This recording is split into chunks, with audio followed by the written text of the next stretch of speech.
I want to welcome everybody.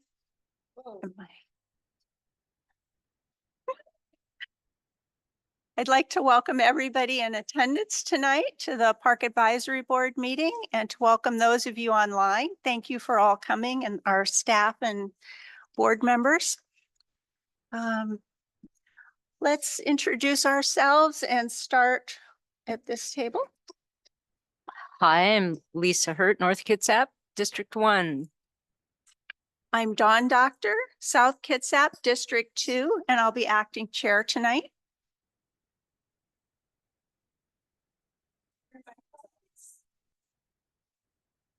I'm Nancy Whitaker, District 3, Central Kitsap.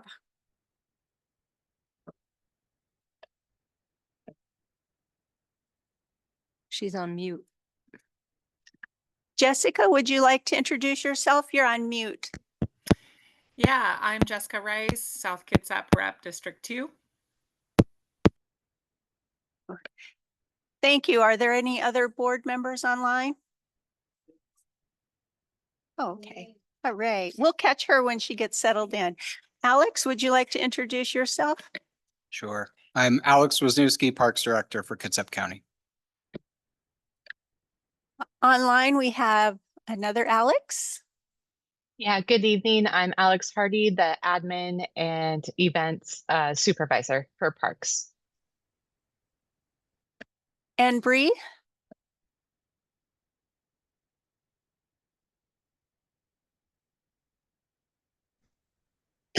Excuse me, I'm Bree Gagne. I'm the M&O supervisor. Thank you. Have I included everybody? All right. And Linda? Linda Berry Mare, North Kitsap. Thanks. Thank you, everyone. The board members have received the minutes of the August board meeting. Are there any corrections to the August minutes? Oh, do I need to do those first? Okay, let me back up. Let me read the guidelines for our meeting tonight. Good evening. Thank you for participating in our monthly meeting of the Kitsap County Park Advisory Group. This meeting is being held both in person and remotely via Zoom. Before we begin, here are some guidelines and general instructions for the meeting. Please silence your communication devices, such as your cell or desk phone. This will ensure that we are not hearing any feedback or causing interruptions during the meeting. And members of the public attending on Zoom, except for board members and county staff, will be placed on mute by the host. The chair will announce opportunities for public comment, which are included in the meeting agenda. Please adhere to the speaker time limit. And this will be important tonight because we may have a full house. This is nice. For those on Zoom, if you would like to make public comment, please click on the raised hand feature to signal that you would like to comment during the public comment period. You will be unmuted. Please announce your name before speaking. And for those calling in using the phone line, only who wish to comment should dial *9 on your keypad to signal that you would like to comment. Please announce your name before speaking. Please treat others with courtesy, civility, and respect. Rules prohibiting the use of signs or posters remain in effect for those participating by Zoom. Profanity, discriminatory comments, or obscene gestures is prohibited. Disorderly, unruly, or aggressive behavior that disrupts the good working order of the meeting is also prohibited. Any violation of the above rules for those attending virtually can result in your mic being muted, video feed shut off, or you being dropped from the meeting. Thank you. And for those of you in attendance tonight, when we have our public comment, please step up to the microphone and we'll ask you to make your comments. Now I'm going to move to the adoption of our minutes. Are there any corrections to the minutes?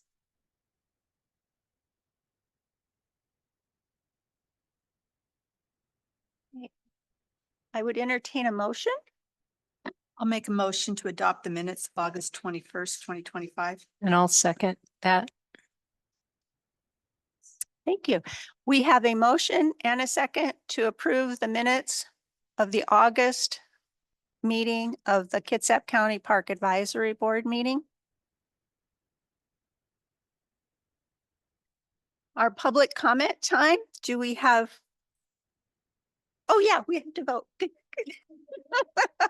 All those in favor of approving the minutes of the August meeting, please raise your hand.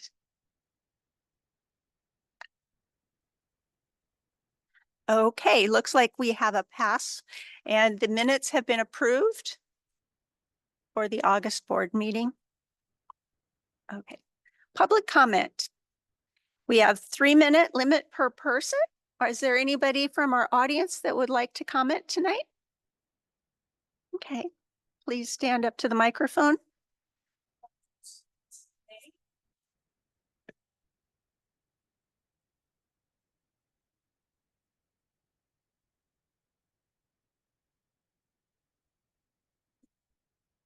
Hi, my name is Sunny Merritt, and just one comment regarding the assessments that will be taking place on the parks going into 2026. We were advised that they would be third party and impartial. However, we were also advised that they would be taking place by park staff. And as the community that I'm speaking for, we don't feel that that is third party or impartial. These same staff members told us that they hoped that, or that they preferred that the park would be thinned. And so being told that even before the assessments have taken place by the staff members that will be performing the assessments, I don't even understand how that could be considered third party or impartial. As a community, we would very much like to be part of this process of impartiality, and to even think that the park staff members could be third party. I think that needs to be discussed. Kevin Cedar and Irene Weaver. The Safe Manor Forest. Yes. You're welcome.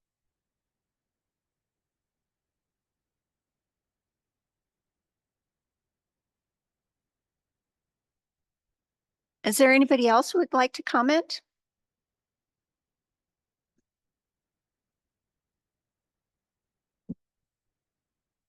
If you insist. My name is MJ Dunlap. I live in South Port Orchard. I would like to read a quote. The people of this state do not yield their sovereignty to the agencies which serve them. The people, in delegating authority, do not give their public servants the right to decide what is good for the people to know and what is good for them not to know. The people insist on remaining informed so that they may retain control over the instruments they have created. That's a quote from the Ralph M. Brown Act from the state of California.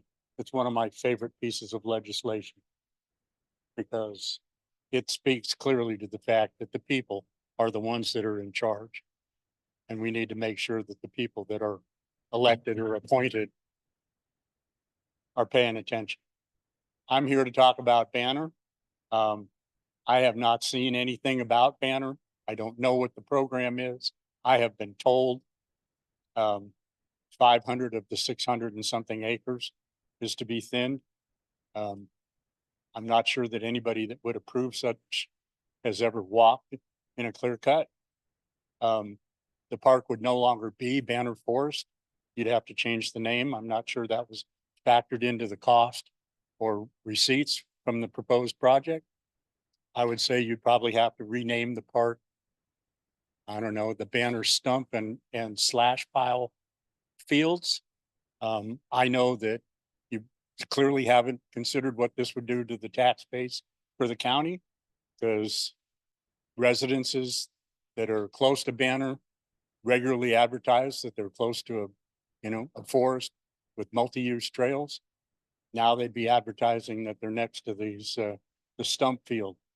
I think there'd be a long line at the auditor's office to say, let's put the value of my property down a little bit based on the fact that our park is gone.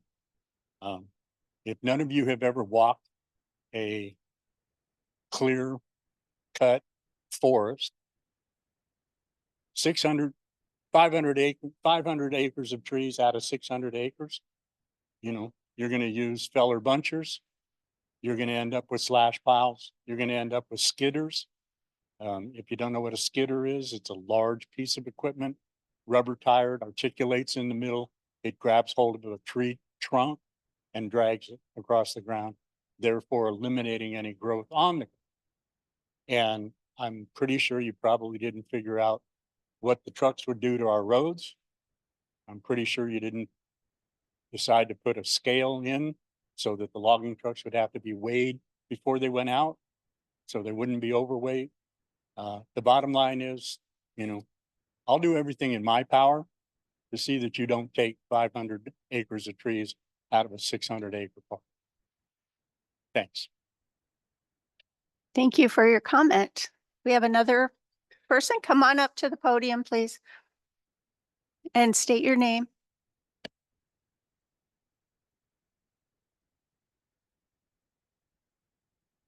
Thank you. My name's Peter Steinmühle. And yeah, I was there the day Mr. Cedar, and I'm not sure everybody else, Mr. Cedar, the forester, made the presentation at Banner. And really, they're not doing a clear cutting operation. They're doing a thinning operation. And I'm sure they will do a good job. They have a piece of equipment that they can go in there. They're not bringing logging trucks. They're not taking, but they are going to take half the trees out of an acre.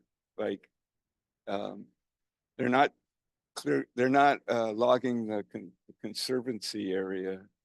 So it'll be a central area that they're not logging at all, but it's the kind of perimeter area.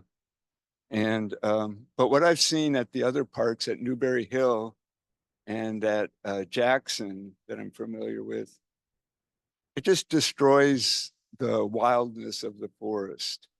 And we have some great parks in Kitsap, but Banner is a real wild place.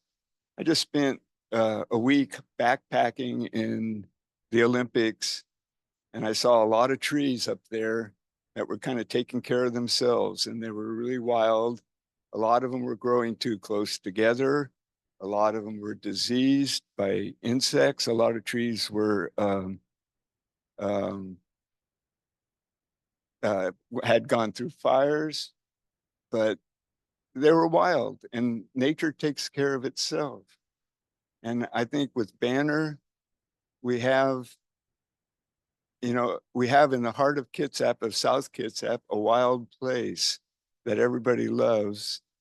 And we have other parks like Jackson's, more of an urban park, and we have a skate park and ball fields and this and that. So thinning is a different story. Newberry was kind of wild, but when I walked through there, I saw a lot of slash piles and a lot of Scotch broom coming in because there's more light, and a lot of blackberry, and it just kind of destroys. If we wanted to make a forest that was maximum yield for timber, this would be a great thing. Like get the thin stuff out of there and let the big trees grow, and we're growing timber. But that's not what we're doing. This is a park for people. It's not a commercial operation. And so I feel like Mr. Cedar, the logger, I listened to him, and like he has some really good points. They're going to make bigger trees, but like nature loves the little scrawny trees. The animals love the diseased trees, the dying trees. And it's not just about the trees. It's about, listen, I intimate knowledge with banner. I've lived next door to it for 40 years, and I've crawled on it on my hands and knees through that forest. And I know every trail out there. Look, because I love the mushrooms out there. We have a huge variety of mushrooms, and it's all underground and you don't see it. And they blossom and they come in at different times. And we have a real diverse, amazing place out there. And underground is where all the life is. And all the trees are connected to what's underground. So when you go to a park and you just see big trees, you're just seeing the tip of the iceberg. But when we log out there, we're destroying all the mycelium and the interconnectedness of it. So I say, let's just keep it wild. Let's just let it do its thing, and we'll enjoy it. And the volunteers will be out there taking care of it and maintaining the trails, and it'll just poke along, and it'll never be a great. The other thing is, we should stop brush picking out there. We should, because they're just making new trails, and the brush pickers are you only started a few years ago that I noticed.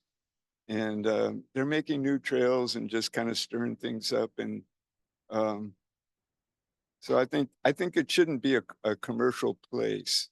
It should just let it go for everybody to enjoy. That's my 2 cents. Thank you for your comments. I want to also please remind people to try to stick to your 3 minutes. Dee, are you timing if we need that?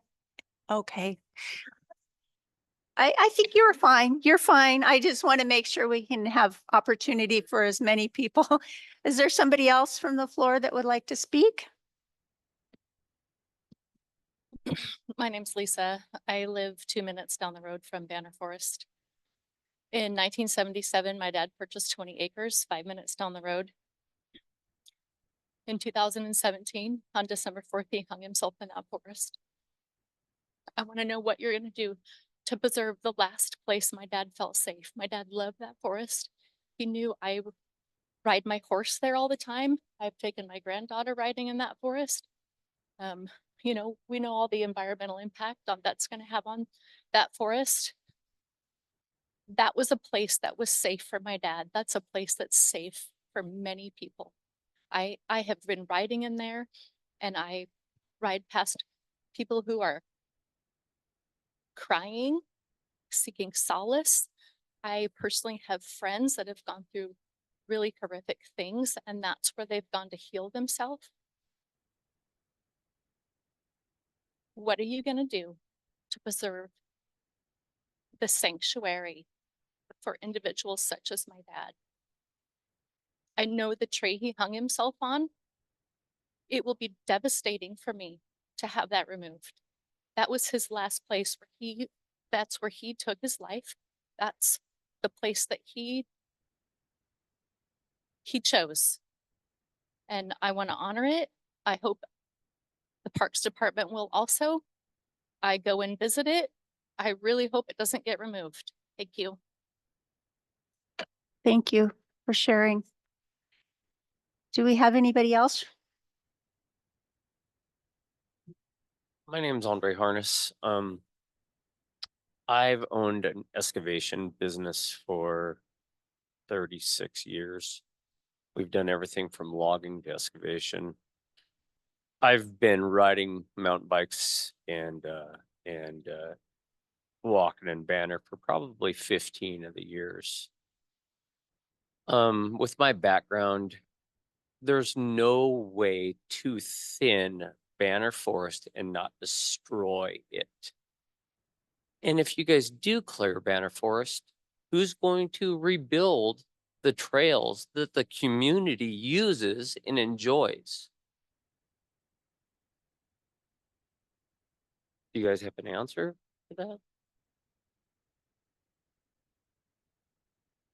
I think we're here to listen to your comments tonight. and try to understand. So before this happens, who will have those answers?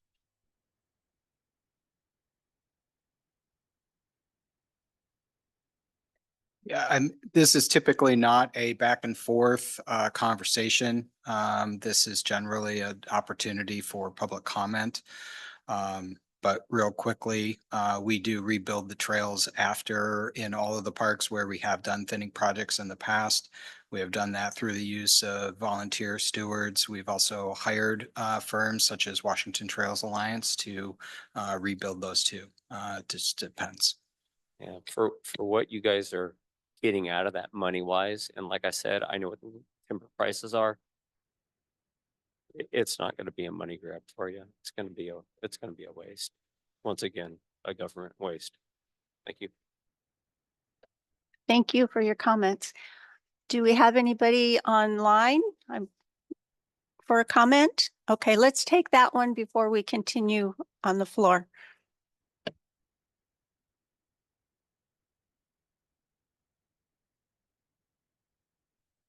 Marion Allen, I'm allowing you to talk. Go ahead. Okay, I had to get unmuted. Hi, everybody. My name's Marion Allen. I live in Paulsbo. And I just have a couple of short comments. I just wanted to mention that my native plant group recently participated in the native plant workshop, excuse me, put on by the noxious weed department. But I just wanted to say how successful it was. It was well attended, and I really appreciate, I don't see that Irene is here tonight, but I wanted her to know how much we appreciated her speaking. And I know Dawn was there, and it was really a great event. I hope that you guys can continue to support it. Another thing that I wanted to mention was an issue in Fort Campbell Forest Heritage Park. And this is an issue that's been brought up to stewardship meetings, park advisory meetings. It's even mentioned in the pros plan. And this is a safety issue due to the amount of mountain bikes in that park. And many of us have requested, and I'm requesting again, that some of the single track trails in that park need to be designated for pedestrian only. I think with the large amount of bike only trails in that park that it is perfectly reasonable for this to happen. And I would just like to make this request again. Thank you very much. Thank you, Marion. Anybody else online? Okay. And we have somebody at the podium. Please introduce yourself. Thank you. My name is Monica Newby. I live on the edge of Fusion Loop. We have a 5-acre parcel. Sure. Is it on? Okay. So my name is Monica Newby. I live right on the border of Fusion Loop Trail.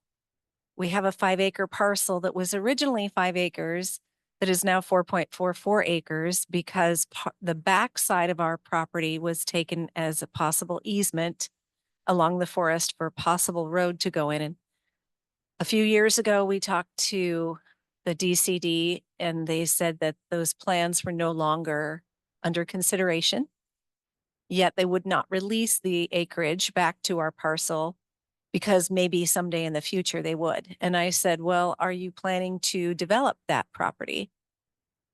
And the woman said, yes, well, it's always a possibility, was her answer.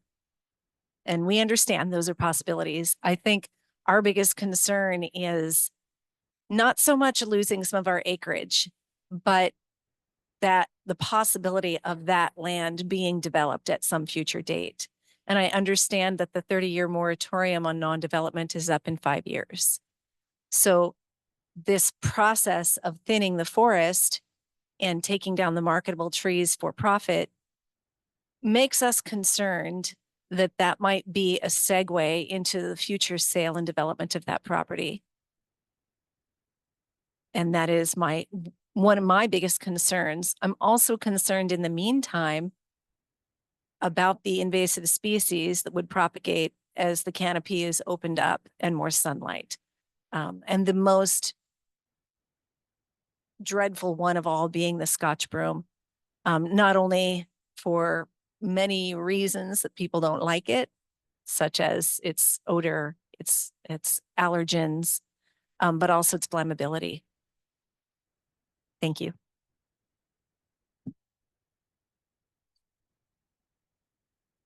Okay, we have somebody standing. We'll take you.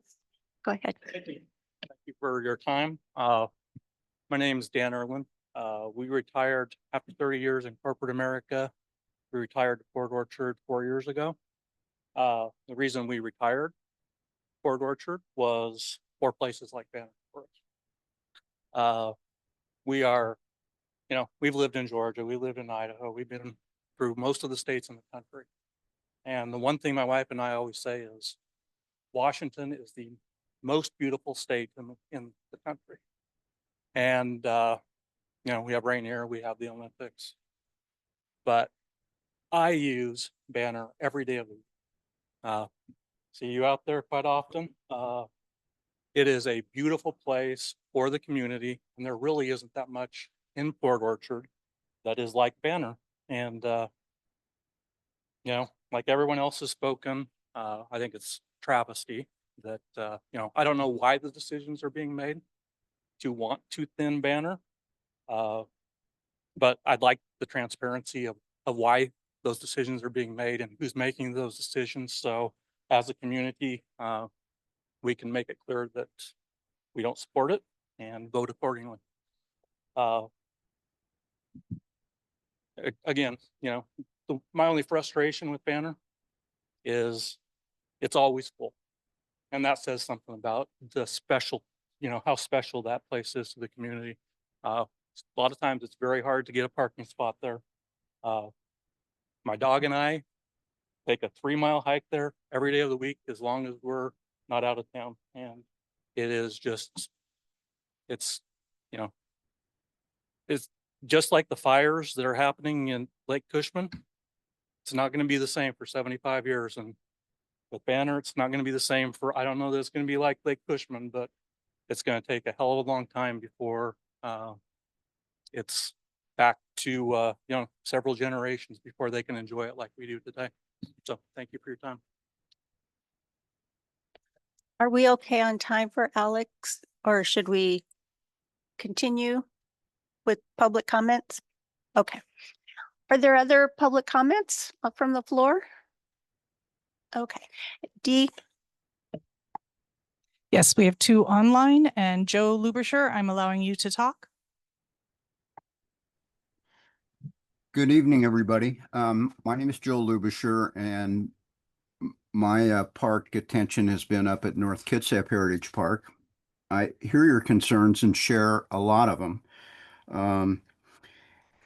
This raises kind of the interesting issue of the dual mandate of our heritage parks to both preserve wildlife and habitat and provide passive recreation. And I've been making the pitch for a while that preserving our habitat and wildlife and having quality wildlife and habitat also means that you get quality recreation. Now at North Kitsap, basically the entire park was pretty much planned for restorative thinning. And there was one section that happened in.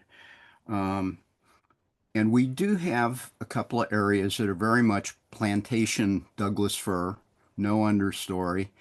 There's something like 400 trees per acre, and that could reasonably be knocked down to 150 or less.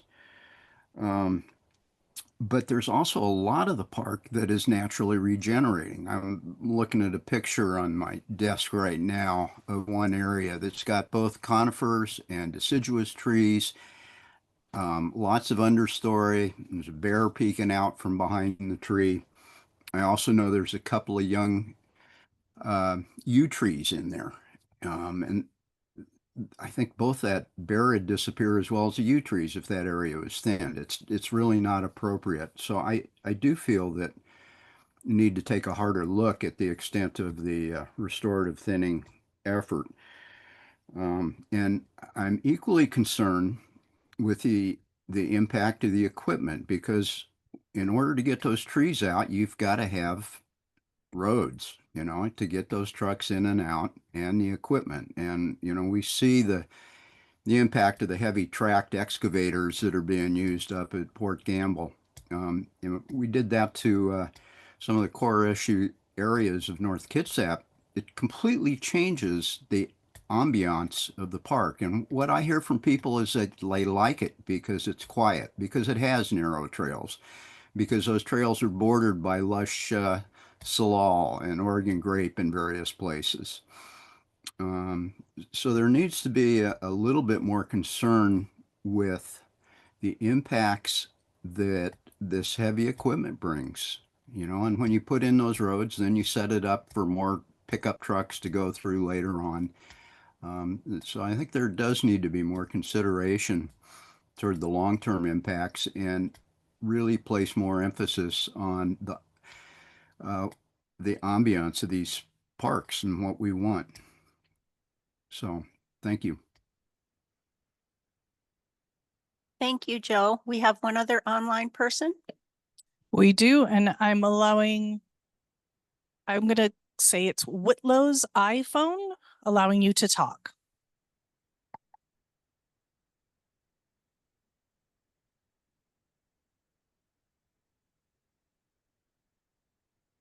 I believe that might be Carrie. You're on mute. Sorry, thank you. My name is Carrie Guthrie Whitlow. I am literally on my horse right now in Banner Forest enjoying this magnificent park. Not to make you all jealous, but I'm glad I was able to zoom in and ride my horse simultaneously. I'd like to ditto what everybody has said so far about Banner and about the concerns that have been raised. I'd also like to take this opportunity to let everybody know in the meeting and that are zooming in about a meeting that's being held this Saturday from 6 o'clock to 8 o'clock at the Olalla Grange, Save Banner Forest. There's a Save Banner Forest .org website that you can visit for more information. And we would love for everybody to come to our meeting where we're going to congregate as a community and share our concerns and have a few people that are experts in various fields speak to the concerns that have been raised today. Thank you. Thank you. Are there any other individuals from the floor that would like to speak? Yes. Yep. Please state your name. I'm Georgiana Allen. Me and my fiance are recent transplants to the area. I would say I've lived all over this country. I've lived in New York, I've lived in Colorado, I've lived in California, I've lived here, Texas. And I will say I have never seen anything as precious as Banner Forest within a residential city limits. I think being here in the Pacific Northwest, like maybe you get used to it and you don't realize how incredible it is to have something like this in proximity to residential areas. I lived in Los Angeles and we had Elysian Park and we have Griffith Park, and it's really, and I live right off the park in New York City, and to have these like incredible park spaces that are really wild and not manicured and not manufactured is kind of amazing. I'm also following this whole thing about getting rid of the roadless rule in national parks. And something I think a lot of people don't realize is 90% of wildfires happen within 1 mile radius of a road. And so we've got a fire station close by. We haven't ever had a major wildfire or a wildfire that I could find online in Banner Forest. But then we have a park like South Kitsap, Jackson, that had thinning done, and we had a fire 4 days ago. So I don't really feel like it's fire mitigation. If the city needs more revenue building, I would love to like participate, use the community to like create opportunities to create revenue. I don't think it's, from my limited understanding, is the place to do it is from harvesting the forest. It's easier to generate short and long-term revenue with strategic planning rather than try to regrow 200-year-old trees. I think pulling down trees is not a good answer. We've got great wetlands, we've got mushrooms. If we disturb the mycelium, we can't grow mushrooms anymore. Trees communicate through the mycelium, well documented. And so like, it's like cutting your arm and saying, well, the fingers will grow back at some point and start talking to each other. So, you know, it's kind of funny too, because I really didn't really understand the plan. And so I asked ChatGPT to summarize it. And I didn't prompt it in any way from a standpoint of like, this is good or bad. But ChatGPT gave this to me without me asking. And I thought this was kind of crazy. It says, Chat says, this draft plan appears to be a logging program framed as stewardship. Quote, the county's proposal is overly aggressive and financially motivated. That's what it told me. I didn't ask it for a point of view. That's just what it told me after it digested all this stuff. Gave me all kinds of great talking points. Gave me perspective from the county standpoint and from community standpoint.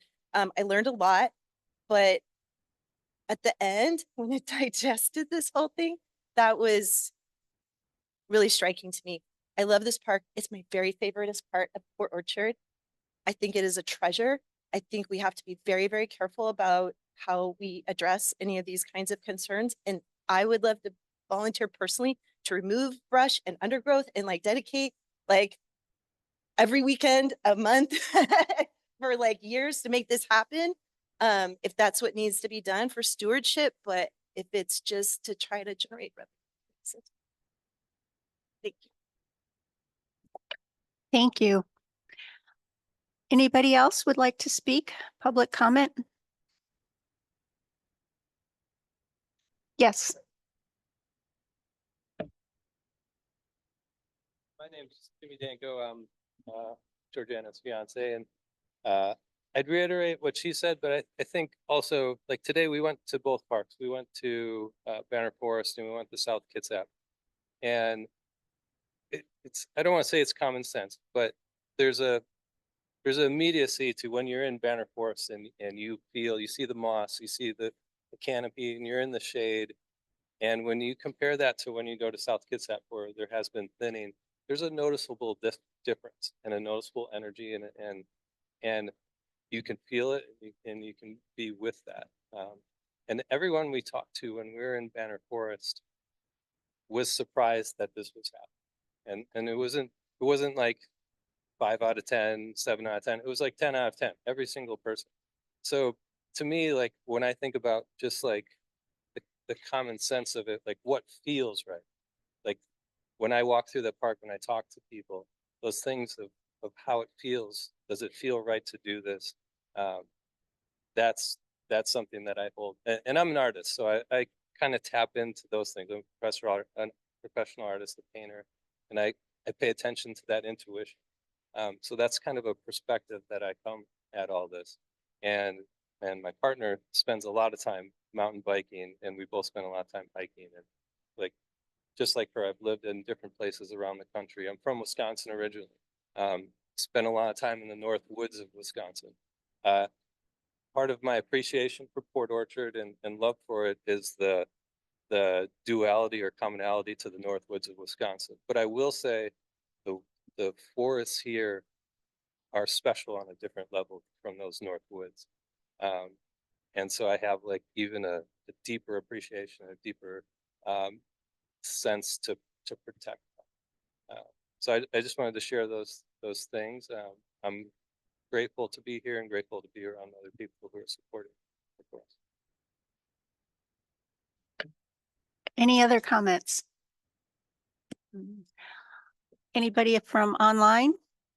Okay, I want to thank everybody in person and those that attended online and gave their public comment tonight. It's a very important part of our process and we really appreciate it. So thank you for coming. I'd like to go to our reports from Alex, the 2026. Oh, I did have a request from Nancy Whitaker to make a comment. And would you like to comment now, Nancy? Yes, I just wanted to talk to you folks because I sat exactly where you're sitting like 10 years ago. And I moved to Seebeck in 2010. I discovered Newberry Hill Heritage Park, particularly Ricochet Trail, and just fell in love.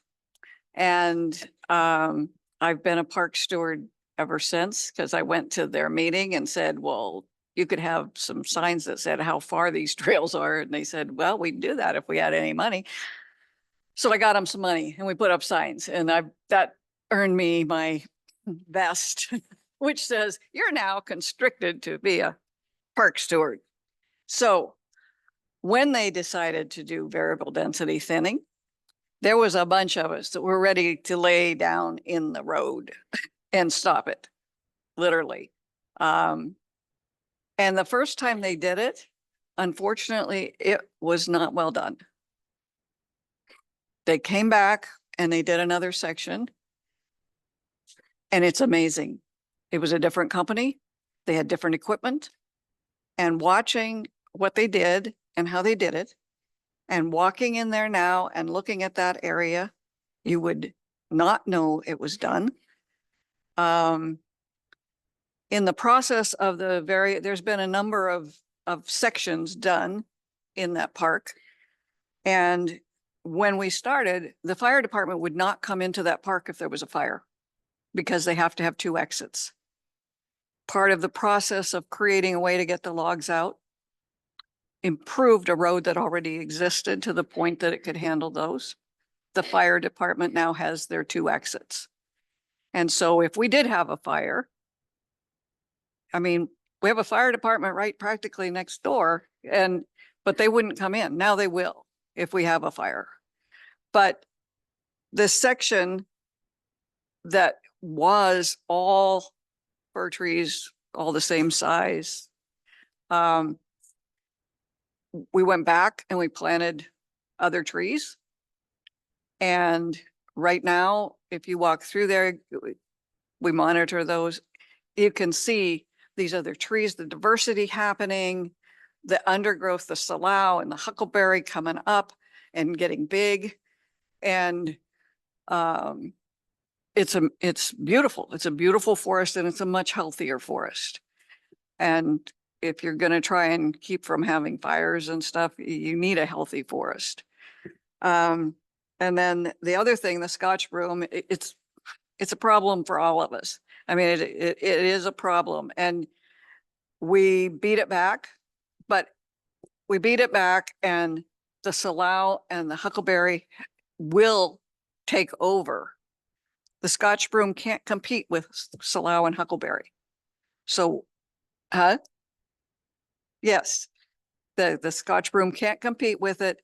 And while we had to work at it continuously to keep it, cleared, and we learned that cutting it was just as effective as pulling it, quite frankly. Now there's places in that park we hardly have to do because the huckleberry and salao are back and have crowded it out. So I just wanted to say, it's not clear cutting at all. It's not clear cutting. It's thinning.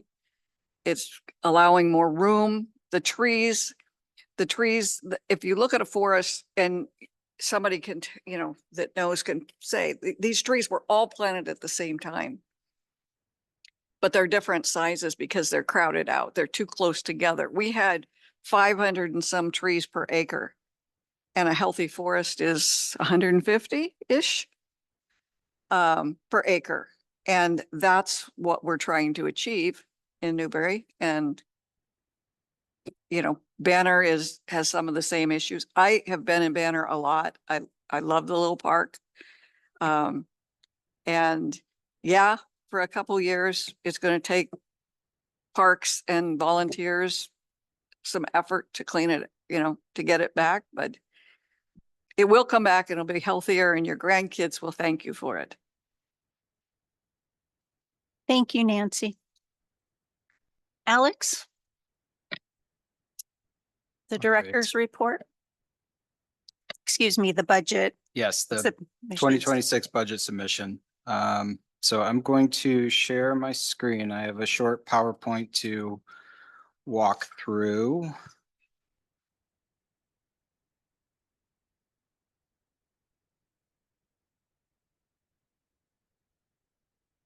Okay, I do not have a fancy PowerPoint tonight. It's very simple, mostly black and white.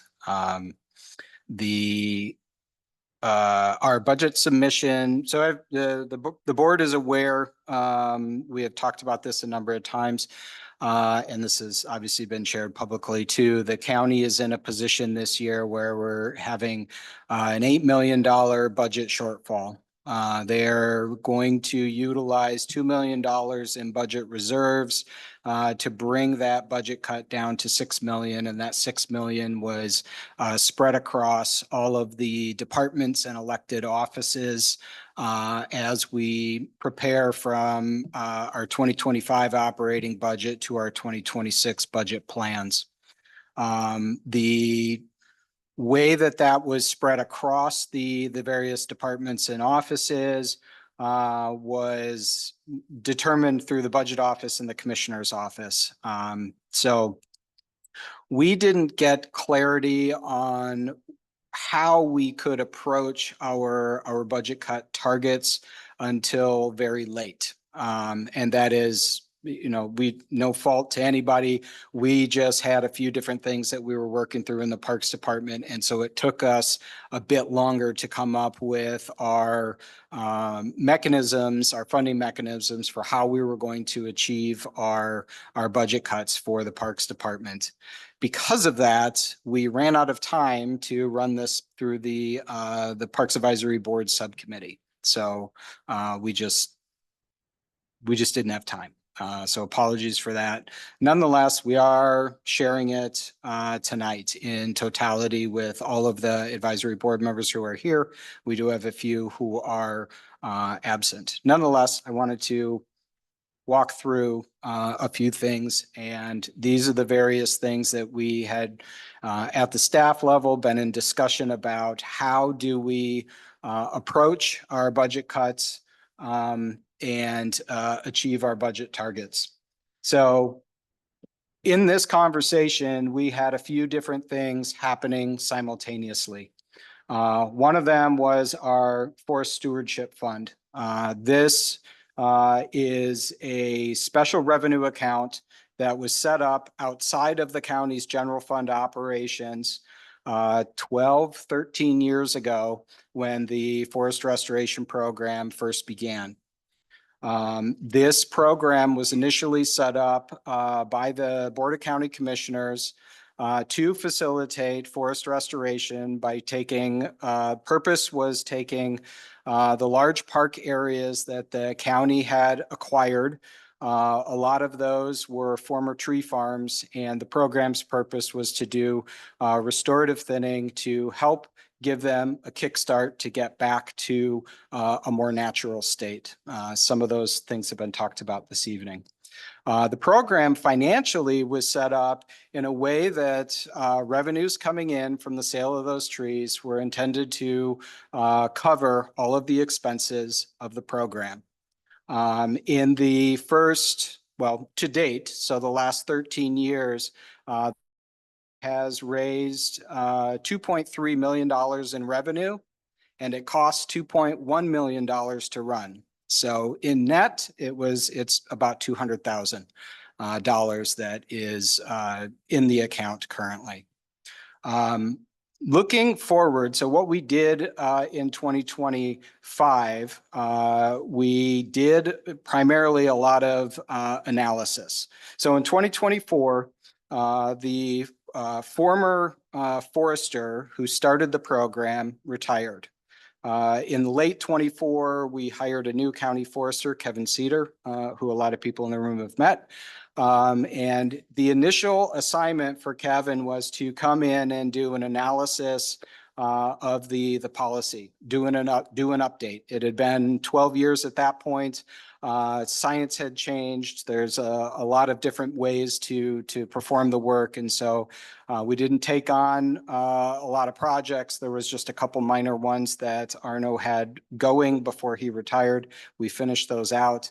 And then we did the policy update and did a high level evaluation across the county across the park system to look at what was remaining in terms of the forest health evaluation, where additional restorative thinning is still desired to meet those goals of healthy forests.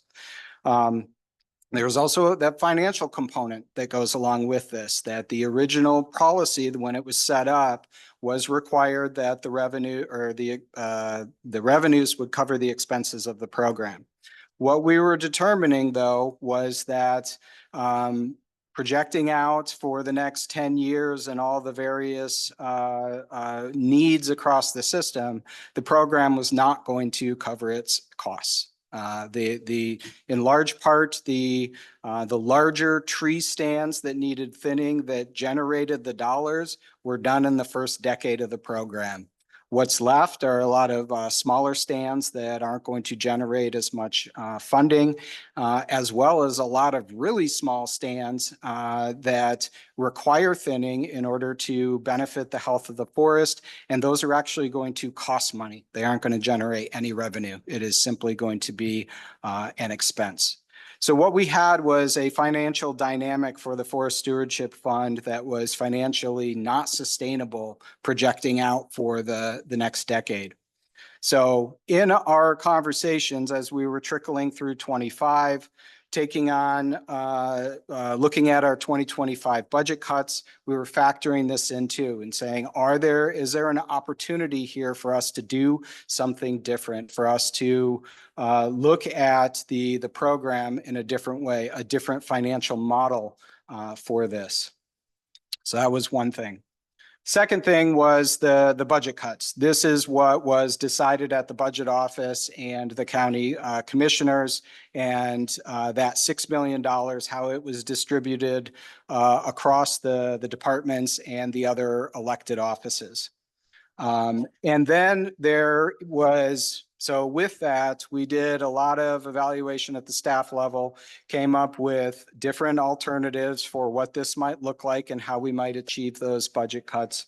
And what does that do to our service levels that we're providing to the community in terms of maintaining our parks, offering events, and managing ourselves internally? And are there ways that we can modify the structure of the department, move staff around to different areas, think about different ways that we're operating from historic norms in order to not lose out on as many programmatic services to the community, knowing that we are going to lose budget, we are going to lose resources, we are going to lose staff positions as just a given. So in this menage of these three different things kind of playing out, where we ended up is actually, I think, in a pretty good place, all things considered. We went through a variety of different mechanisms and thinking in different ways and talking with the budget office and all the commissioners about the forest stewardship program, letting them know months ago that, you know, our projections show that the program as it was originally structured is not financially sustainable. In addition to that, they also understand and have heard from the community over the last decade, plus recently from you all and Banner Forest constituents, that, you know, there is a problem with the way that the program is set up, that you are linking the need to cover your costs with revenue coming from that forest restoration program. Now, all of the prescriptions, all of the projects that we did were never based on the dollars. You can believe me or not believe me, I really don't care. But I can tell you in truth, we never did a prescription based on dollars. It was all based on restorative thinning analysis, based on evaluation of what is going to make the most sense for the health of the forest in its current condition. Those prescriptions change forest to forest, park to park, north to south. They're all different. They all have different nuances. Nonetheless, what we are doing is ripping those two things apart. So we are now in a position where we don't have to cover the costs. We are taking the entire program, and the two staff members that were funded through the revenues of the program, they're getting absorbed into the general fund. So there is a big thank you owed to this Parks Advisory Board as well for initiating that conversation a year ago when you sent a letter to the county commissioners asking that that this happen in some form, that the staffing and the expenses be separated from the revenue generation. This application gives us some freedom that we can run the program in a different way. First and foremost, we can slow it down. We aren't bound to continue to move because we've got to generate that revenue to keep the program functioning. We are basically leaning on the general fund is now supporting the program. Whether we make revenue or not is an afterthought. If there is revenue that is netted out from the program, it does go into the general fund. It does not come back to the department. So that is a good thing for the overall structure of the program.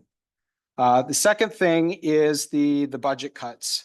Where we have landed with the budget cuts, we are looking at eliminating 2 full-time staff positions, and all 5 of our summer seasonal positions are extra help positions, as the county calls them.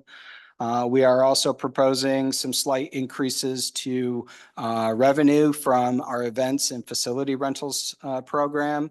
That is happening on just a couple different buildings, the President's Hall, as well as there's a new fee structure developed for park events. These are events that don't happen at the fairgrounds, but happen in parks across the system.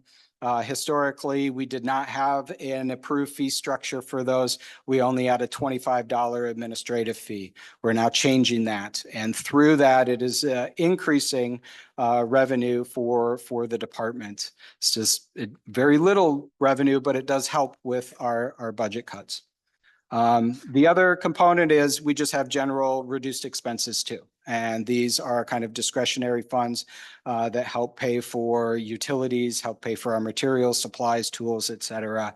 We have had to skim from that as well. And through this combination of eliminating some staff member, well, these are vacant positions, thankfully. That is one other item of note that the board is aware of. We have 6 vacancies currently. And throughout the year 2025, when we did have attrition for different reasons, we held those positions vacant. We did not refill them. We did that purposefully. We did that to be strategic, knowing that we were going to have budget cuts come to the department. And our primary focus was not impacting staff who were employed. We did not want to lay anybody off. So we wanted to absorb whatever budget cuts were coming to our department through the use of vacant positions. So we were able to accomplish that. And I'll get into which 2 those are. And the other 4 positions, we're in the process of gaining approval so we can unfreeze those and rehire those this year in 2025. So we're also excited about that too. The last thing is the operational changes to the department. So when we look at items 1 and 2, it raises the question of, okay, what does this mean? What does this mean in terms of our service levels to the community? What does this mean in terms of how we function as a department? And we have a variety of things kind of maneuvering through here. We are taking our volunteer program that used to be in maintenance and then it was in the natural resources program. We are moving it to the administrative program. The reason and the thought behind this is there's two things here. The administration program for the department is kind of the overarching program that oversees all department operations. It is kind of an internal service provider to the other programs. So maintenance, natural resources, and events, and planning and capital. Those are the 4 programs, and then we have admin. Admin provides support services, financially, contracts, budgeting, those type of things that it's not a program in and of itself. They support these other ones. And so our volunteer program also supports these other programs. We have volunteers who help provide maintenance to our parks, not just stewards in our heritage and other parks, but also volunteers who do maintenance in our developed parks too. So there's a link there that it's providing a service to the maintenance program. Provides a service to natural resources. The most obvious way is with tree planting and with invasive species vegetation management, removal of Scotch broom, ivy, and other things. And we are hoping to grow the volunteer program to do some other things as well. Possible services to the events program in the future, as well as we want to improve the education component and general docenting out in the park. So that's one item. Let's see, proposed staff changes to events. I'll walk through that in a minute. And proposed staff changes to natural resources, and I'll get on that as well. Yes. Before you move on, so just so the audience knows, as Alex mentioned last year, this board wrote a letter to the commissioners and said, we're really uncomfortable with the fact that the revenue from thinning had to cover 2 staff positions, and we wanted the county commissioners to consider another option. We weighed in again as well this time, and I'm not entirely clear out. So right now we have those 2 positions. Overall, does this mean that you didn't get a full, I think it was an 8% cut? Can you clarify if we got an overall loss still of 8%? Was it 8% to the parks budget? I don't know what the exact percentage is. Okay. But we have our budget cut target, and then when we absorb the forest program and those 2 FTEs into the general fund, one of those, we have to absorb that cost as well. So it actually increased our required budget cut for 2026 by 1 FTE. Okay. So, but not a great outcome. Better outcome than where we were. So this is what it is. Okay, so on the screen, and I know that this is tiny print and I don't expect you to be able to read it. This is I will walk through this.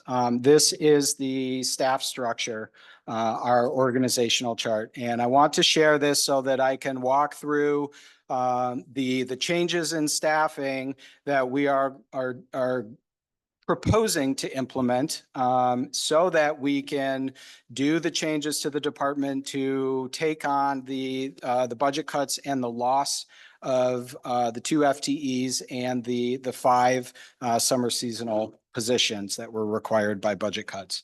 So this is at the end of 2024. This is where we started. Okay,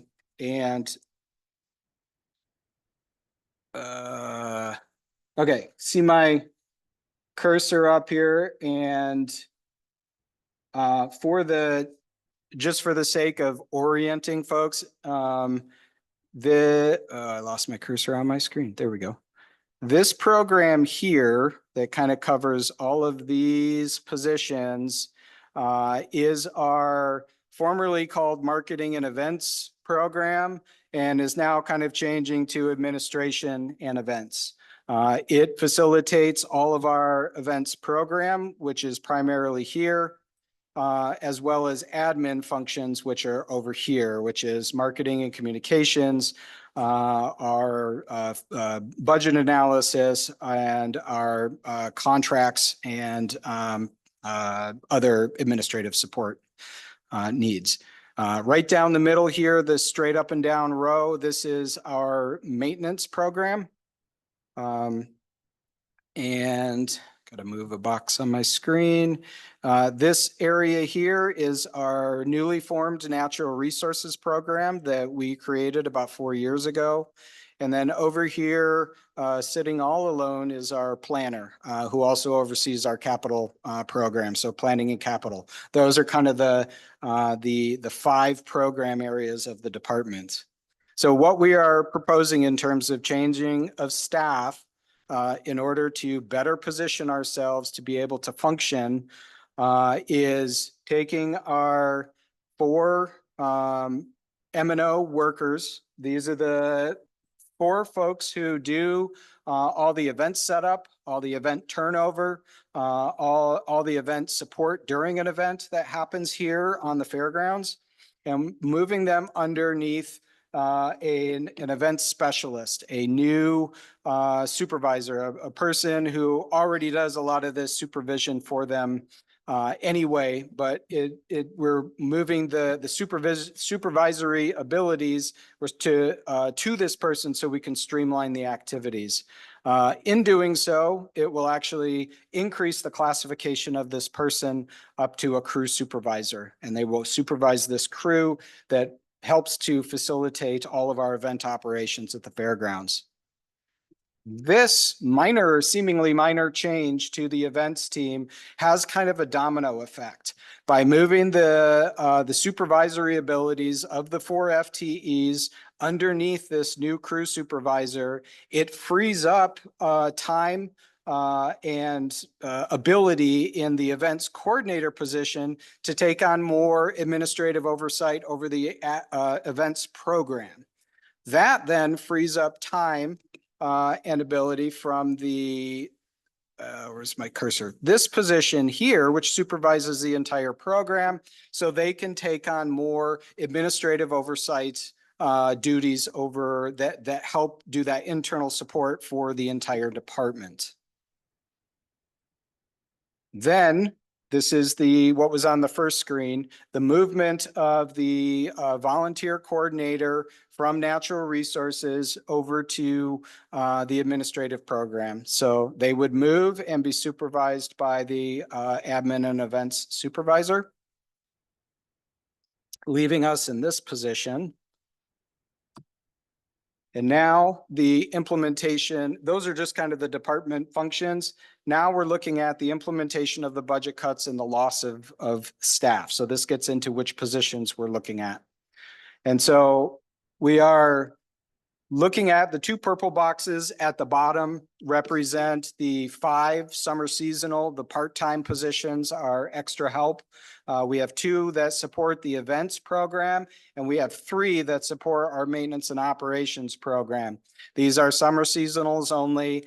They come in and work for a 6-month period for us every summer and do a variety of tasks, but basically support those 2 programs.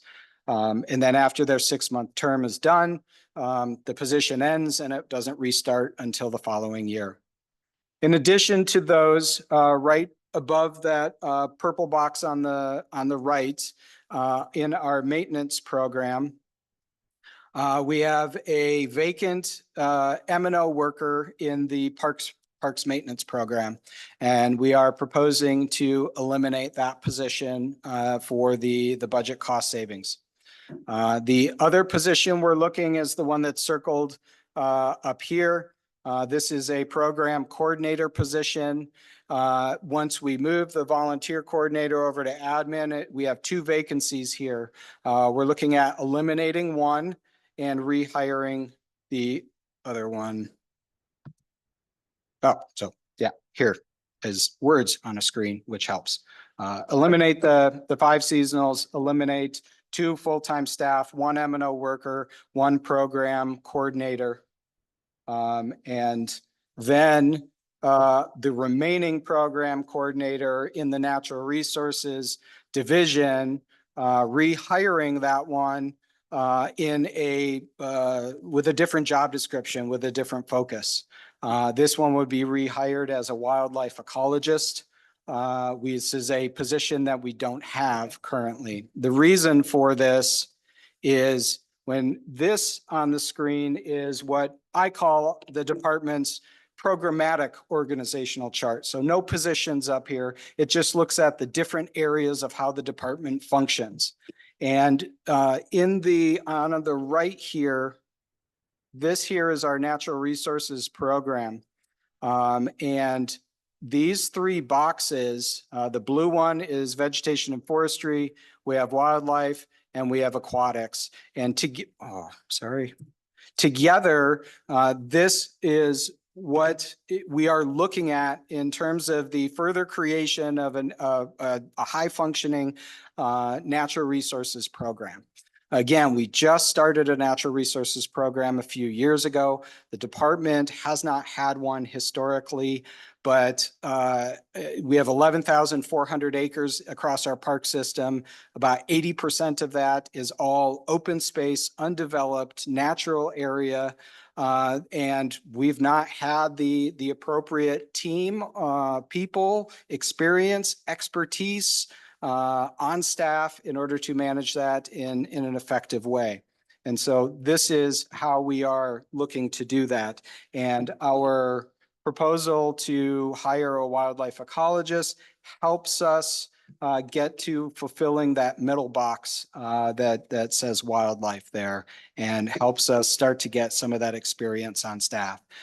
The aquatics, which would focus on waterways, shorelines, wetlands, we would still be lacking a position or positions to help facilitate that work. And so we would continue to do that through contracting out, but continue to poke forward with the commissioners and others to add positions in the future. But we don't have that ability in our current environment. So I can stop for questions or I can keep going. I just got a couple more slides. Are there any questions from the board members? Keep going. All right. Oh, wait, Linda. I'm a bit concerned, Alex, about the loss of so many maintenance and operation staff, sort of the nuts and bolts of keeping this many acres of parks functioning. I know, when we looked at the pros plan, it was really notable what a huge shortfall that we had in this county for the budget versus the need. And if what we're doing in this overall, financial adjustment for the budget cuts is we're losing, as I understood it, 5 seasonal M&O people. So that's basically 2.5 full-time equivalents, 1 full-time equivalent of M&O staff, and one of the people who used to be a volunteer coordinator. Correct. So we're losing all those people who I see as kind of nuts and bolts and keeping the parks functioning, and then hiring a full-time wildlife person. And that is a little concerning how, that hit to just general operations of a park. I mean, we've never had a wildlife person before. We had never had, a natural resources department before. So, we've had the forester for 13 years. And I certainly think, we really needed the natural resource position, but I'm a little concerned about this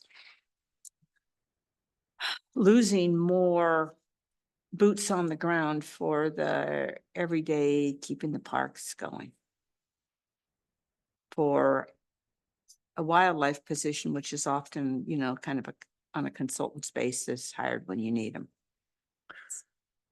I can appreciate that. And I can also say we have a big need for, a fully functioning natural resources division, and we don't have one. And we've never had one. And so we do get quite frequently peppered with questions about developing park management plans that lack components of wildlife evaluation, understanding habitat and impacts from recreation. And so we are trying to we understand that we don't have that position, and we're trying to, incorporate that into the department so that when we are developing those, those plans and we're managing our open space, that we're doing it with as much understanding and knowledge as we can. It is also extremely expensive to contract out wildlife and other studies. A lot more expensive than having in-house staff members. But I understand. I mean, ultimately, the department is short staff everywhere in all of those programs. But the PROS plan has a variety of different metrics in which it compares us, staff members by acreage, staff members by, development of our different parks, staff by population. And then we had a maintenance evaluation study done in the early spring into the early summer of this year, looking at just our maintenance program. I mean, this department is probably operating at 50% of the amount of staff members that we should have based on what we currently have for acreage and park development. So there's a need across the board, whether it is in natural resources or even administrative supports to, in the office. Like we struggle just to keep up with things. So I understand it. We are looking at, where we have the greatest voids and the greatest need, and trying to fill those, as strategically and as we can. So. Nancy? I'm a little confused on the volunteer program. Can you explain how this is affecting the volunteer program? Because it seems to me that there are, I'm just going to say hundreds of volunteers throughout this county in parks, and that money would be well spent utilizing them better rather than telling them they can't do something because maintenance and operation will do it when you're cutting maintenance and operation positions. That there's got to be that's free labor, a lot of free labor that could be utilized, that isn't, I don't think, being utilized as best it could be. So if you look at the bottom bullet that's up on the screen, we recognize that the volunteer program, our stewardship groups, our public work parties, our applesauce gangs, our all the different groups who function in our parks and help support the Parks Department in different ways. Need support from the department and a level of management and oversight. We are looking at redeveloping this through the movement into the administration program. And what we're going to do is develop an internal support network in the department that has never existed before. This is utilizing, we'll have kind of the volunteer coordinator will do a lot of the administrative work and connecting interested folks with different stewardship groups, if that's their desired park and their desired activity, and how we facilitate those events. Some will be done through the event coordinator on site. Some will be done with lead stewards. Some will be done through support with maintenance, depending on the type of project. Some will be done with support from our natural resources folks, again, depending on the type of project and event that is happening. Additionally, we have marketing staff that we haven't really utilized to its fullest for supporting the program for other things like advertising, the social media component, the recruitment.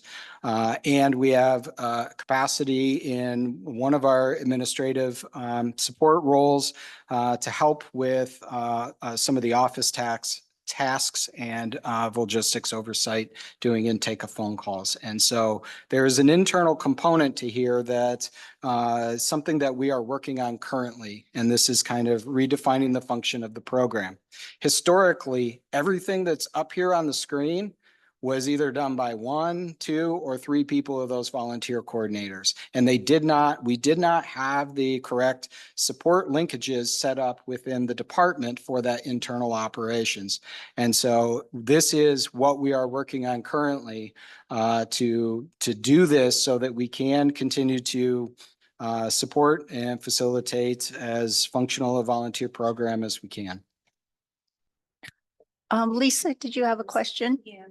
Okay. Okay. All right. Thank you. Thanks. But I do want to say I totally support the in-house hiring of a wildlife ecologist. That's great. Thank you. Thanks. Okay, so what does this mean for operations? The budget cuts, the loss of staff, the loss of the summer seasonals has a variety of impacts across different areas.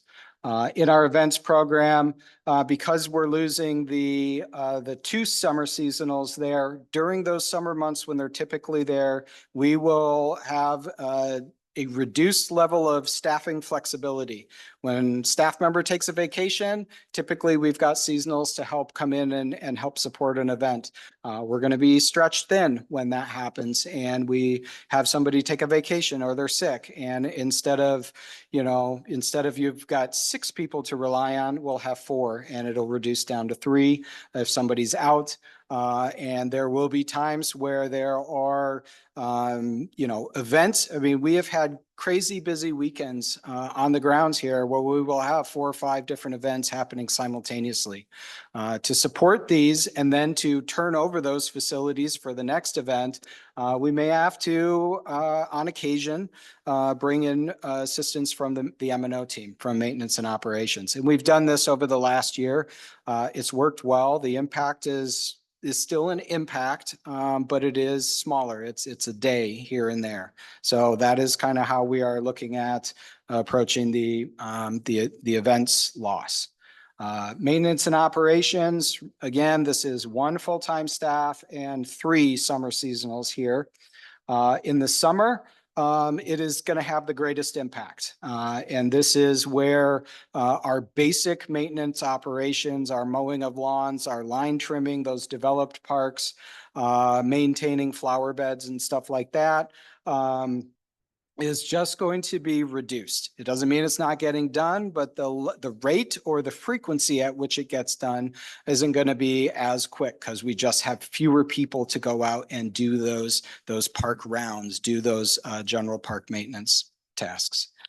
Will those be some tasks that volunteers would be able to do, or does that get into the union labor kinds of things? It's a great question. There's a lot, pretty much all the volunteer activity is union work in the parks, whether it's in a developed park or on a trail in a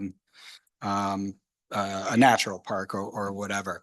However, we have had a good relationship with our union. They understand the county's financial situation and have agreed to allow us to utilize a robust volunteer program to help with those when we don't have the appropriate staff. So yes, we will be able to continue with that. And we are looking at, that's another way that we can provide assistance is in other places I've worked, we've had adopt a park programs, which it doesn't mean it's an entire park being adopted, but it could be a planter bed or, something like that, a landscaped area that's a neighbor will volunteer to adopt and they help do the maintenance of like just that one piece.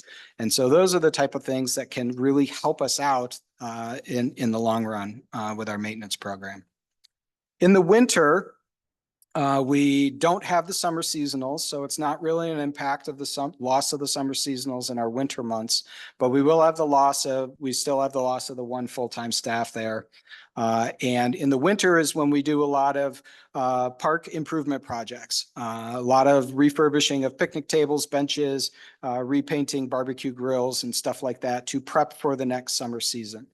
There's also other things that we do, but those are easy examples to draw from. We will just have one less person to work on those things. I mean, in the winter, we're still going around to a lot of the parks, cleaning bathrooms, pulling trash, and still doing, raking fall zones and playgrounds and doing those type of things. It'll just be one less person, and it will be, it's a challenge. It's going to be hard, even with the loss of one person, especially when we're operating at 50% of where we should be. In the natural resources world, we are adding a new position, so we're actually seeing a benefit there. And so we're talking about the new wildlife ecologist position. This team is 2 people currently, and this will add a 3rd person. And so it is a very small team. They will still need to rely on contracted activity and consultants and stuff, but they will have a greater ability to do things in-house. And then the volunteer program, I kind of chatted that up at the outset. We're working on an internal restructure of that. And once we have that dialed in, which it's not currently, but we are working on this, we will take it on a roadshow, and we are going to go out to all the stewards and the stewardship groups and talk to them about what we are proposing to do and how we are looking to restructure the department so that we can support and accommodate the volunteer program. It will also come to the Parks Advisory Board, and we will share it here. And in the end, we'll go to the Board of County Commissioners. And to hopefully end on somewhat of a positive note, of the 6 vacancies, we are rehiring 4 positions. The 4 positions were hired are up on the screen. We have 2 vacant M&O workers currently who do the event support. We've been without those for most of the year. We're very excited to bring those on and hopefully bring those on quickly because our summer seasonal help ends at the end of September. And so as we move into the fall, we're going to need our 4 positions, our 4-person team back in place. We have 1 vacant M&O lead position, and we are looking or we are getting approval to rehire this position. This one is intended to have a focus on trails experience, trail maintenance, and we'll be able to provide support to our volunteer coordinator and to our volunteer network, our stewards who do trail network or do trail work as well. So yet another way that we're trying to build in support so that not all of the burden lands on just one volunteer coordinator or just 2, that we have the right positions in other places of the department that we can draw from. And then the last one, which we've already talked about, is rehiring a program coordinator. And this is the wildlife ecologist position. And that. Question, Alex, before you leave that slide. Yep, sorry. So right now, I mean, we lost the 2 volunteer coordinators, whatever their terms were, and we only have Aaron left. So we're not rehiring a 2nd position there because we used to have 3. We're leaving Aaron or his position as a volunteer coordinator. You're restructuring the whole thing, but you're not, of the 4 positions you're rehiring, none of them have anything to do with the volunteer programs except this maybe M&O lead on trails. Nothing that is, we're not rehiring another volunteer coordinator position. We are maintaining the one to kind of be the guidance over the entire program. And then we're building that internal support network. Some of it is maintenance, some of it is marketing, some of it is natural resource. And we're going to draw from experience and expertise within the department based on what the project is that the stewards might be doing in the park. So that is the proposed path forward. Our budget proposal is, doesn't get approved by the commissioners for a while. But this is what we are moving towards. That's all I had. Thank you.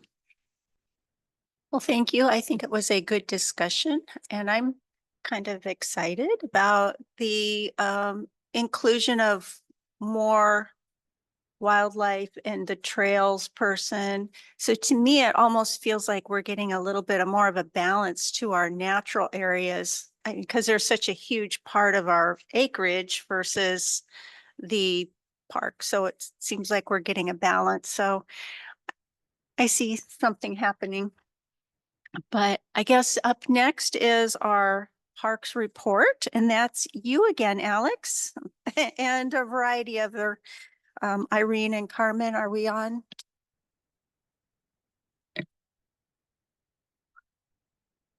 So you have the written report that I provided.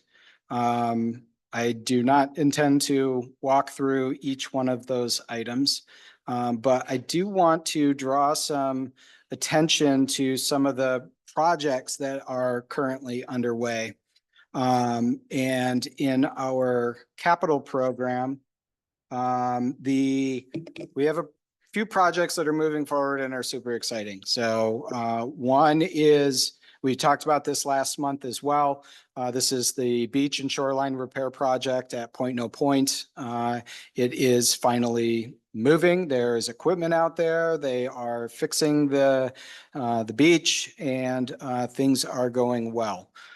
We are still, it's early days. We're only 3 weeks into the project so far, but we are still on target for completion in November. So super exciting, and I am so ready to stop talking about the beach at Point No Point. The new North Gateway Trailhead at Port Gamble Forest Heritage Park is also going well. It is still on track for completion by the end of October. And all projects remain on budget. So those are good things. The newest one is the deck replacement project out on back of the building here, the Eagle's Nest deck. We have a contractor under contract. The contract is scheduled to be approved by the commissioners on Monday, with work to begin shortly after that. And looking to conclude that project, that complete rebuild of the red tag deck in October of this year. The one project that has fallen on hard times is the two sport court projects, one in Suquamish and one in Indianola. We have been working throughout the summer to get estimates and work with a couple different vendors through some procurement contracts. Those have run into their own challenges. Either they are grossly over our budgeted allotment for the projects, or we started in working with one vendor. They did a site visit, and then the person we were working with is no longer with the business, and now they're not even responding to our communications. And so we're feeling like we are now having to start over yet again on those projects. So those are likely, we're gonna need to rebid those and push them out for completion in 2026, which is a big bummer, but we will get them done. We thought those would be easy ones just to go in and knock off. They're not big projects and just struggled. So beyond that and paying attention to the time, I will kind of leave it there. If there are questions from the board regarding anything else in the written director's report, I'm happy to discuss. Are there any other questions from board members? Okay, next on the item of the agenda is the subcommittee meetings, but we have had none since the last meeting. District representative reports. Does anybody have a report, Lisa, from your district?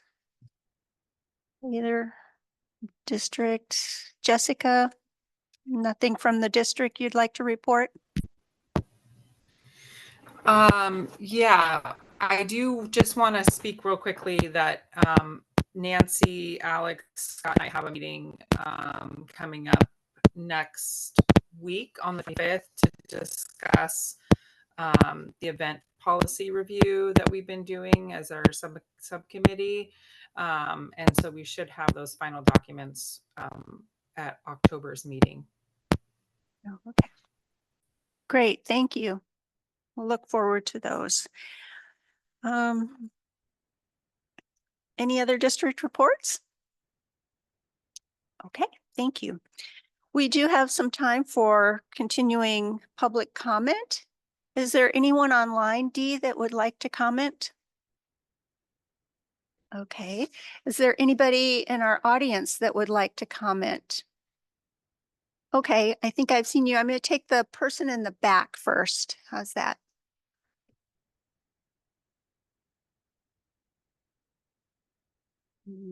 And just a reminder, it's a 3-minute limit, and please state your name.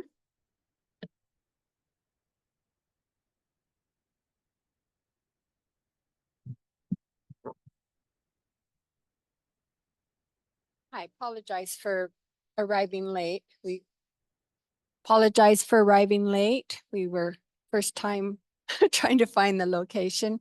I am just here not supporting the thinning and what's proposed for Banner Forest. We 2 years ago moved from Oregon, where we have a lot of beautiful trees such as Washington does.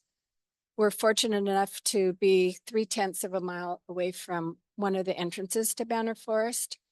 And it's really disturbing to think about what kind of demolition would happen and how the change, what would happen to the forest that we've come to love. And I spend probably 3 or 4 days a week out there walking and enjoying the forest and knowing what's going to happen. We have a lot of natural thinning that happens with all of the wind and the ice and the storms that we have that we've experienced in our 2 years that we've been here. So my husband and I are just here against that and very concerned about it.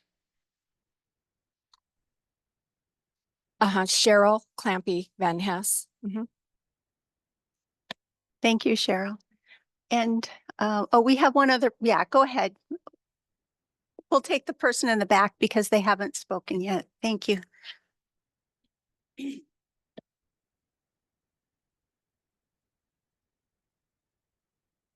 My name is Grace Stimley, and I want to thank you for serving us as well as you do in every regard that you can. And I also want to thank you for listening to us tonight because we represent tips of iceberg. There are many more people who are not here tonight who feel the same way. And we've lost some ranks due to the length of time. But there is a great concern about the plan as it stands now for the restoration thinning project of Banner Heritage Forest. And we would like you to consider in your budget discussions and everything that you have to work on, that you would reconsider. And thank you for saying you can slow down. We appreciate that very much, and we would like that from you. Thank you again. Grace Stimley. Let's have you come on up and MJ Dunlap. And after sitting through this meeting and hearing the explanation of what your financial difficulties are, I'd really like an explanation of how Parks Department thinks that they're going to come in and clean up after thinning Banner Park. You don't have the personnel. You don't have the budget. And you just told us you don't have the personnel or the budget. So I look forward to hearing an answer. I'll come to another meeting, I guess, because you don't do back and forth. thank you. Are there any other people that would like to comment from the floor? David? Hi, I'm David Onstead, live in Port Orchard. Two ideas for Alex. I hope that the new Natural Resources Group will have the time to apply for grants from state and federal nonprofit sources so that we can bring in more money. And the other idea was, just like others said, consider involving in the volunteer program, Washington Native Plant Society, the local Kitsap Native Plant Group, and Master Gardeners for these small planting areas that might be needed to be worked on an annual or monthly basis. I'm sure you thought of them, but I just thought I'd say next time, put them on the slide.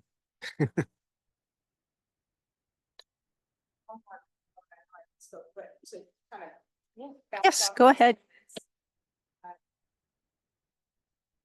Sunny Merritt again. I speak for myself. I don't want to represent our whole group, but speaking for myself, first off, I think that it's been made very clear that the answer to a lot of your guys' questions is that the volunteers are going to clean up the mess.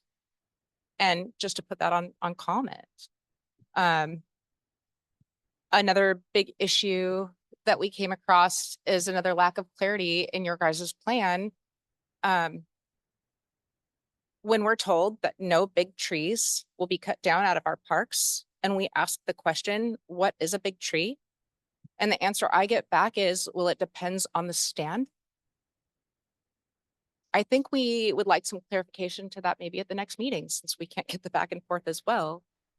And so what I think we're expressing is there are a lot of concerns about this program that we're not having transparency about. So I think we need some answers more than we're not cutting down any big trees, but we can't tell you what a big tree is.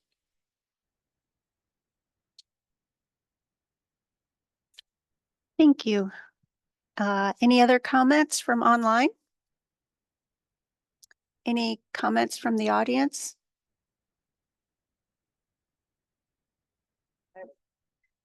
Thank you. Nancy? So I don't know if you have support staff to do this, but there are a lot of, as was mentioned, there's a lot of organizations that have small grants available. And Newberry Hill, Friends of Newberry Hill knows well that like the Silverdale Rotary Club has grants and they've applied for several and gotten the money to build the viewing platform, one of the bridges, several other different projects within the park that they've gotten grants from Silverdale Rotary. There are, I believe, still 3 Rotary clubs in Port Orchard. There are Rotary clubs in Kingston, Paulsbo, Bainbridge. Bainbridge is a city, so it doesn't affect you. But there's a lot of Rotary clubs. There's a lot of Lions clubs. There's a lot of organizations that have some money.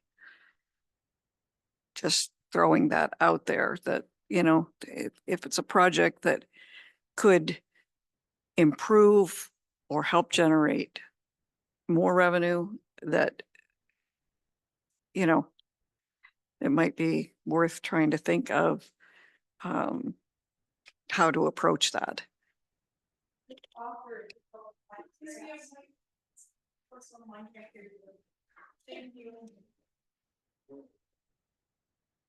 Our group offered this week to help apply for grants, and the help was declined.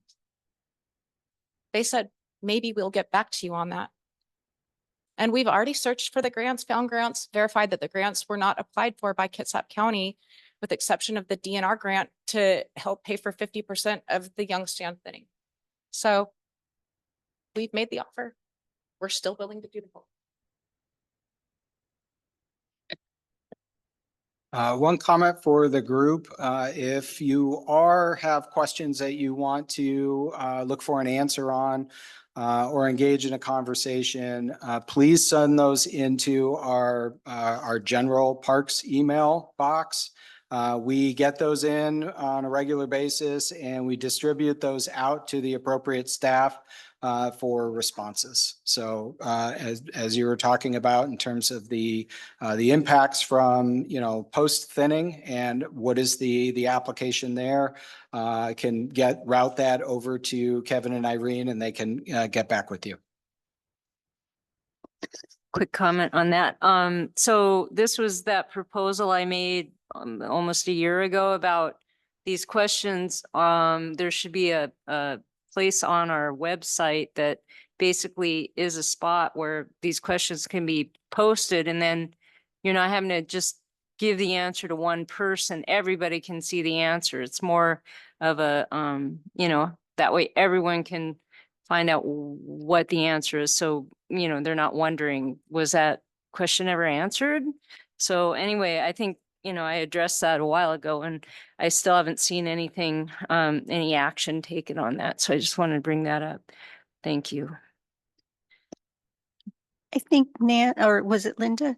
Okay, thanks. I wanted to piggyback off a little bit of what Nancy had shared with her experience. I'm also a volunteer steward, done a lot of work up in North Kitsap for years.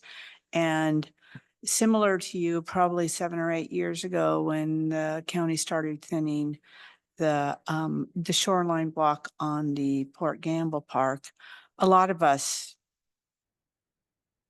were highly concerned. As Nancy said, the first thinning that happened in Newberry Hill Park didn't go as well as the second thinning. There was too much disturbance. And what I have seen over the last 7, 8 years as they've done it, is that it's not without impacts. I mean, I'd be lying to you if, when you have equipment that goes into forest, it's not without impact. But when you have a forest that was planted at commercial Doug fir, as a tree farm, it comes in so dense, it's choking itself. And there are parts of the Port Gamble Park, for instance, there's an area that they call Mirkwood, and it feels like it's choking itself.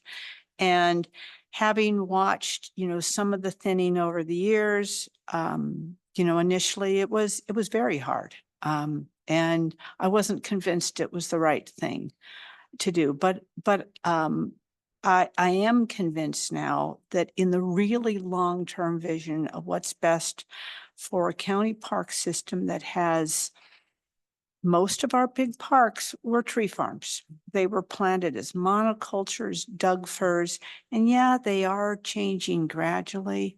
But what I have seen personally is some of the areas that I looked at and I thought, oh my goodness, what did we support here, has come back. The understory has come back. The overall diversity of the forest, it's changing from just a monoculture. It no longer has those super dense, super small trees that feel like it's choking itself out. And, I know I'm not gonna necessarily convince any of you. I took several years to get convinced myself. But what I have seen from the thinning is overall improvement. But certainly when the machines go in, they're machines. The understory is impacted, but in the long run, a couple years later, and certainly in some of the areas up in Port Gamble, it's been 6, 7 years. And it does feel like what we're bringing back is a diversified forest that in the long run is a lot healthier. And I know for many of us who worked on these acquisitions in the North End, our goal was really long-term. We know when Port Gamble, part of the acquisition strategy was clear cutting.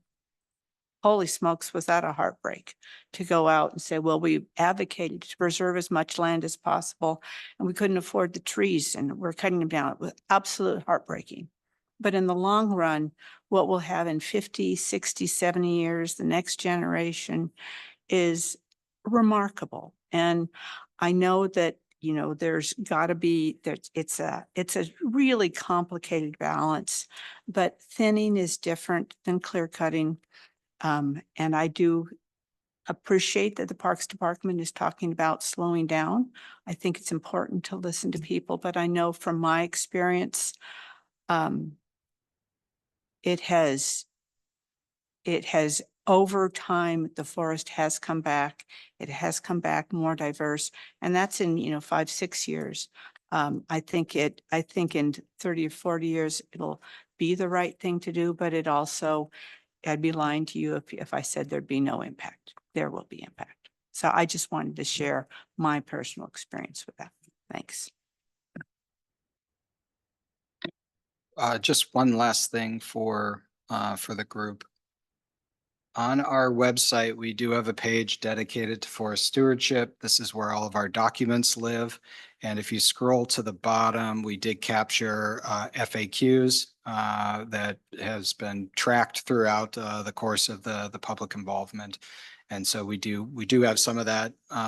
Lisa, this is specific to the forest restoration program. And I can't see anything without my glasses. But we do have an FAQ also on here as well in a different location that's kind of more general. So it's not perfect, but it's something for now. So thank you. Thank you. Is there anyone else on the board that would like to speak? We are close to 8 o'clock and I would entertain a motion. I'll make a motion to adjourn. Second. The motion has been made to adjourn and second, so we are adjourned.